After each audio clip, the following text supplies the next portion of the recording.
Variety rice daily ஒரே இதை சாப்பிட முடியுமா? ஒரு வெரைட்டி ரைஸு ஒரு பிரியாணின்னு சாப்பிட்றோம்ல,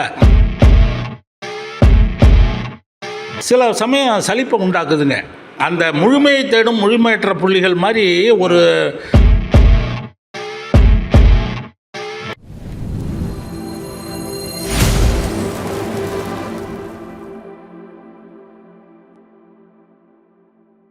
பேரன்பிற்கும் பெருமதிப்பிற்கும் உரிய ஸ்ரீ மீடியா நேயர்களுக்கு வணக்கம்.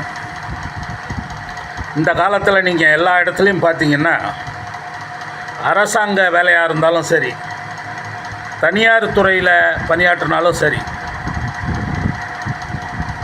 ஒரு பிஸ்னஸ்ஸு தொழில்துறையாக இருந்தாலும் சரி,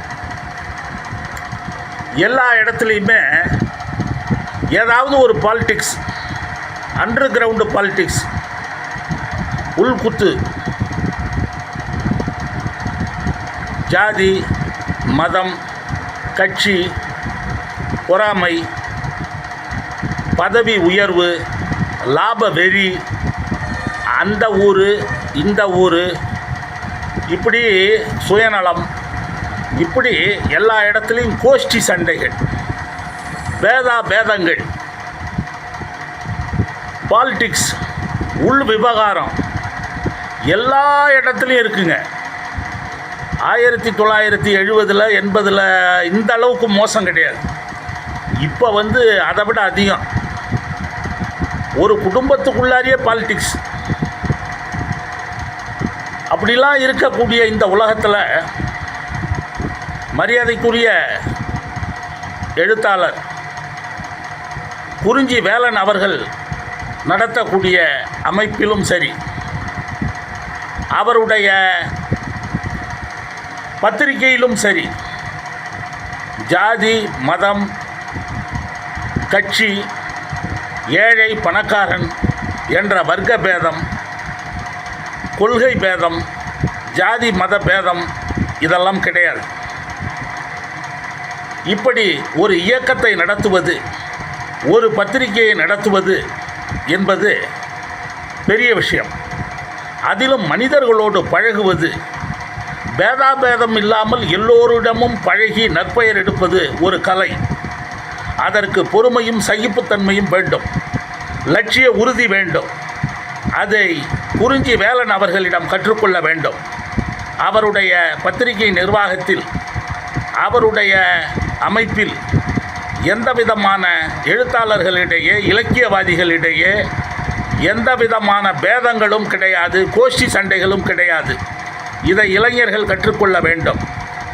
இன்றைய திரைப்படங்களில், இன்றைய கதைகளில், இன்றைய கட்டுரைகளில் ஏன் உயிரோட்டம் இல்லை, ஏன் ஜீவ உணர்வு இல்லை, ஏன் உயிரோட்டம் இல்லை? அன்றைக்கு இருந்த அடர்த்தியான படைப்புகள், மிக கெட்டியான அடர்த்தியான ஆரோக்கியமான கலைத்தன்மை உள்ள படைப்புகள் ஏன் இன்றைக்கு வரவில்லை? முழுமையை தேடும் முழுமையற்ற புள்ளிகள் என்பதைப் போல ஏன் நீங்கள் ஒரு சுவாரஸ்யமான புத்தகத்தை கொடுக்கவில்லை? வாசகர்கள் அதை எதிர்பார்க்கிறார்கள். நீங்கள் அதை போல ஒன்றை தருவீர்களா என்று கேட்டேன். அதற்கு அவர் சொன்ன பதில் ரொம்ப அற்புதமான ஒரு பதில், சுவாரஸ்யமான ஒரு கதை. வைக்கம் முகமது பஷீர் சொன்ன ஒரு அற்புதமான கதையை சொன்னார். அதில் எவ்வளவு ஆழமான அர்த்தம் இருக்கிறது, அதை கேளுங்க. ஒரு வருஷத்தில் மட்டும் இவ்வளவு புக்கு வந்திருக்குங்க. ஒரு வருஷத்தில் மட்டும் மொழிபெயர்ப்பு பரிசுக்கு இவ்வளவு நூல்கள் வந்திருக்கு. கிட்டத்தட்ட 100 புத்தகமா, 60 புத்தகம் வந்திருக்குன்னா இப்போ மொழிபெயர்ப்பு நல்லா வளமாக இருக்குது. வளமாக இப்போ சொல்லாத அளவுக்கு ரொம்ப மொழிபெயர்ப்பு வளர்ந்து, அதேப்பா மொழிபெயர்ப்பை விரும்ப ஆரம்பித்தாங்க. அப்புறங்க ஐயா, இல்லை அது இவ்வளவு தூரம் வளமாக இருக்குது. ஆனால் நிறைய 1000 பக்கம் 2000 பக்கம்னு போடுறாங்க. சில சமயம் சலிப்பை உண்டாக்குதுங்க. அந்த முழுமையை தேடும் முழுமையற்ற புள்ளிகள் மாதிரி ஒரு நல்ல டிஃப்ரெண்ட்டான மேட்ரு, நல்லா டேஸ்டான மேட்ரு வரல.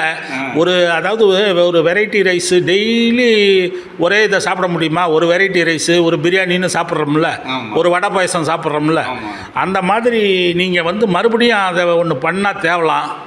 பண்ணுவீங்களா? நான் பண்ணுறதுக்கு தயாராக இருக்கிறேன். ஆ. ஆனால் ம்.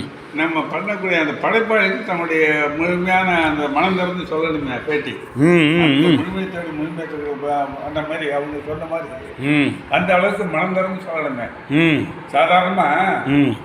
ஊர் என்ன சொல்றாரு, வைக்கம் முகமது பஷீர் ம். பார்த்தீங்கன்னா ம். ஒரு சாதாரண ஆளாக இருந்துட்டு அவர் எப்படி கஷ்டப்பட்டார், எப்படி தன்னுடைய வாழ்க்கை நிலைத்திக்கிட்டார், எங்கெங்கே போய் எந்த தொழிலும் அவர் செய்யாத தொழிலே கிடையாது. ஆமாம் ஆமாம், கேசவ தேவி கூட ரொம்ப கஷ்டப்பட்டுருக்கேன். ஆமாம், எல்லாரும் கஷ்டப்பட்டத ஆ. எல்லாம் சொல்லுவாங்க. ம். ஆனால் இந்த காலத்துடைய படைப்பாளிகள் ம். நான் ஒன்றும் கஷ்டப்பட நான் பிறக்கதை ராஜபரமில் பண்ணணும் ஐயா. அப்படிதான் சொல்லுவாங்க இப்போ ஆ. இல்லைங்களா? ம். அந்த அளவுக்கு அதனால இதில் கொஞ்சம் உயிரோட்டம் கம்மியாக இருக்கு. உயிரோட்டம் கம்மியாக ம். ம். அந்த அளவுக்கு ஒரு உயிர்ப்புள்ளதாக இருக்காது. ம். நான் சொல்ல போனாக்கா வைக்கம் முகமது பஷீர் ம். ஒரு இடத்துல அந்த பேட்டியிலே சொல்லுவார், ம். அந்த புஸ்தக கடை வச்சுருக்கேன், ஆ. அந்த வழியாக அப்படி போயிட்டுருப்பா வந்துட்டுருப்பா, ம். உங்கள்கிட்ட ஒரு நாளைக்காவது நம்ம வந்து ம். இருந்தால் பரவாயில்லன்னு நான் நினைக்கிறேன். நினச்சேன். ஆ.